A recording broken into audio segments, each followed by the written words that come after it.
നമ്മൾ ഭാരതീയരാണ്. ഭാരതീയരായ നമ്മൾ കാണുന്ന വഴിയാണ് പഞ്ചഭൂതങ്ങൾ. ഭാരതീയ കാഴ്ചപ്പാടിൽ പഞ്ചഭൂതങ്ങൾക്ക് വലിയ പ്രസക്തിയുണ്ട്. അതിനെ ധ്യാനിച്ചാൽ തന്നെ നമുക്കൊരു സമാധാനം വരും. പഞ്ചഭൂതങ്ങൾ 5 എല്ലാവർക്കും അറിയാമല്ലോ. അത് മണ്ണ്, വെള്ളം, വായു, അഗ്നി, ആകാശം.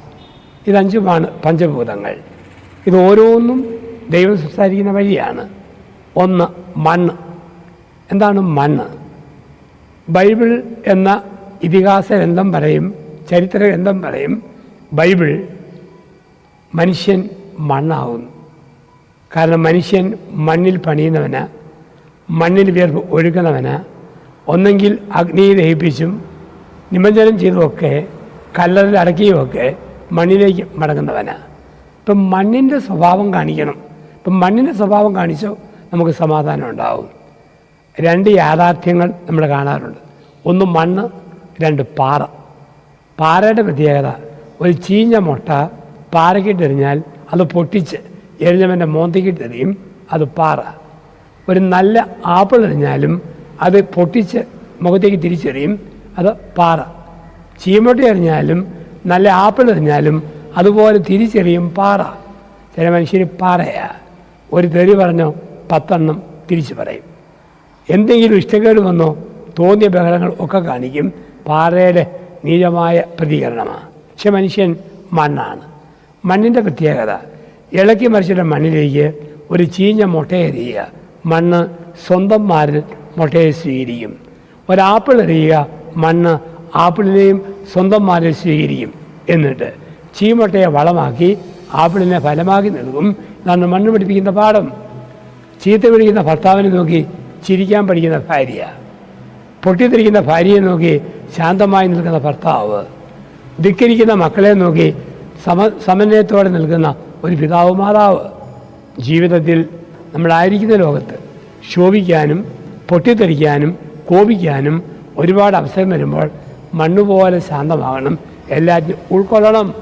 ദിവസം ഈശ്വരൻ നമ്മളെ ചിന്തിപ്പിക്കുന്നു. മണ്ണ്. രണ്ടാമത്തേത് വെള്ളമാണ്. എന്താ വെള്ളത്തിൻ്റെ പ്രത്യേകത? കഴുകണം, ശുദ്ധീകരിക്കണം. ബക്കറ്റിലെ വെള്ളം, ടാപ്പിലെ വെള്ളം, നമ്മുടെ ഓലയിലെ വെള്ളം, ഓടയിലെ വെള്ളം, ഈ വെള്ളമൊക്കെ കഴുകാനെടുക്കാൻ പറ്റും. അതുകൊണ്ട് പുറത്തെ വെള്ളം കൊണ്ട് തുണിയിലെ ചെളി കഴുകാം, പാത്രം കഴുകാം. പക്ഷേ എൻ്റെ ഉള്ളിൽ ദൈവം വെള്ളം വെച്ചിട്ടുണ്ട്. ആ വെള്ളം കൊണ്ട് എൻ്റെ ക്യാരക്ടർ, എൻ്റെ സ്വഭാവത്തെ കഴുകണം. അതാണ് കണ്ണുനീര്. തെറ്റുപറ്റിയാൽ നിറയുന്ന കണ്ണുകൾ, ആ കണ്ണുനീരിലൂടെ എൻ്റെ പാപങ്ങളെയാണ് കഴുകുക.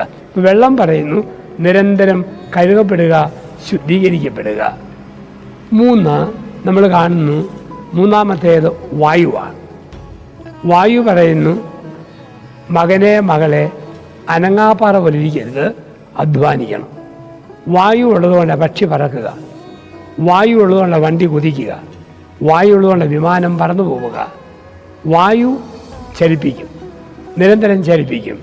വായുവിനെ നോക്കി പഠിക്കേണ്ട പാഠം, ചുമ്മാ മടി പിടിച്ചിരിക്കരുത്, അലസത പിടിച്ചിരിക്കരുത്. ഏൽപ്പിച്ച ജോലി ഭംഗിയായി ചെയ്ത് പരമാവധി അധ്വാനിച്ച് ജീവിതം പൂർത്തിയാക്കണം. അലസതയരുത്, അധ്വാനം വേണം. മടിയരുത്, ഉത്സാഹം വേണം. ഇതാണ് വായു പഠിപ്പിക്കുക. ഇപ്പോൾ 1 മണ്ണ്, 2 വെള്ളം, 3 വായു, 4 അഗ്നി. അഗ്നി ചൂട് പിടിപ്പിക്കും. അഗ്നി ചൂട് പിടിപ്പിക്കും. ഉള്ളിൽ ഒരു ചൂട് വേണം. ചുമ്മാ ചൂടാകുന്ന സ്വഭാവമല്ല, ഒരു ഉണർവ്, സ്വപ്നം, ഉന്മേഷം. ഉള്ളിൽ ചൂടില്ലാത്ത മനുഷ്യൻ തണുത്ത് മരിച്ചു പോയ മനുഷ്യനാണ്. ഉള്ളിൽ ചൂടുള്ള മനുഷ്യനോ നല്ല ഉന്മേഷമുള്ള മനുഷ്യരാണ്. നമ്മുടെ ചൂടാണ് സ്വപ്നങ്ങൾ. ഒരപ്പന് ഭാര്യയെക്കുറിച്ച്, മക്കളെക്കുറിച്ച് സ്വപ്നം വേണം. ഒരമ്മയ്ക്ക് ഭർത്താവിനെ കുറിച്ച്, കുഞ്ഞുങ്ങളെക്കുറിച്ച് സ്വപ്നം വേണം. ഒരച്ഛന് ലോകത്തെക്കുറിച്ച് സ്വപ്നം വേണം. അധ്യാപകർക്ക് വിദ്യാർത്ഥികളെ കുറിച്ച് സ്വപ്നം വേണം. ഡോക്ടർക്ക്, നേഴ്സിനും കുഞ്ഞുങ്ങളെക്കുറിച്ച് സ്വപ്നം വേണം. സ്വപ്നമുണ്ടോ അത്ഭുതം നടക്കും. ഷാജഹാൻ ചക്രവർത്തിക്കൊരു സ്വപ്നം, മരിച്ചുപോയ പ്രാണപ്രേയസി മുംതാസിന് ഒരു ശാശ്വത സ്മാരകം. സ്വപ്നത്തിൽ കണ്ടതുപോലെ പണിതു. വിശ്വവിസ്മയമായ ആഗ്രയിലെ താജ്മഹൽ. ഒരു ഫറവോനൊരു സ്വപ്നം, അപ്പൻ്റെ കല്ലറ സ്വപ്നം പോലെ പ്രവർത്തിച്ചു മഹാത്ഭുതങ്ങളായ ഈജിപ്ഷ്യൻ പിരമിഡ്. നമുക്കും വേണം സ്വപ്നം, നമ്മുടെ വീടിനെക്കുറിച്ച്, നമ്മുടെ ജോലിയെക്കുറിച്ച്, ചെയ്യുന്ന പണികളെക്കുറിച്ച്. അതാണ് അഗ്നി, ഉള്ളിൽ അഗ്നി വേണം. 5 ആകാശം. എന്താ ആകാശം?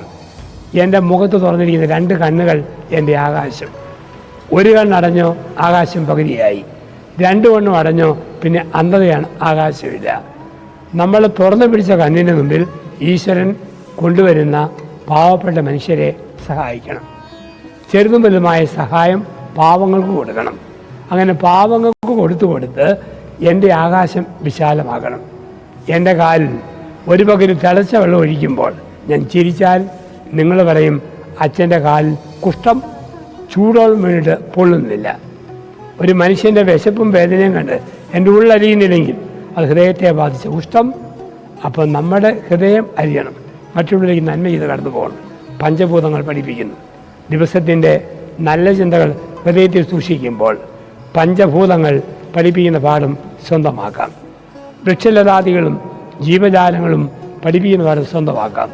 ചുറ്റുപാടുകളെ നോക്കി ധ്യാനിച്ച് നന്മയിൽ വളർന്ന് സമാധാനം അനുഭവിക്കാനും സമാധാനം കൊടുക്കുവാൻ നമുക്ക് കഴിയട്ടെ. ഈശ്വരൻ നമ്മെ അനുഗ്രഹിക്കട്ടെ. നന്ദി, നമസ്കാരം.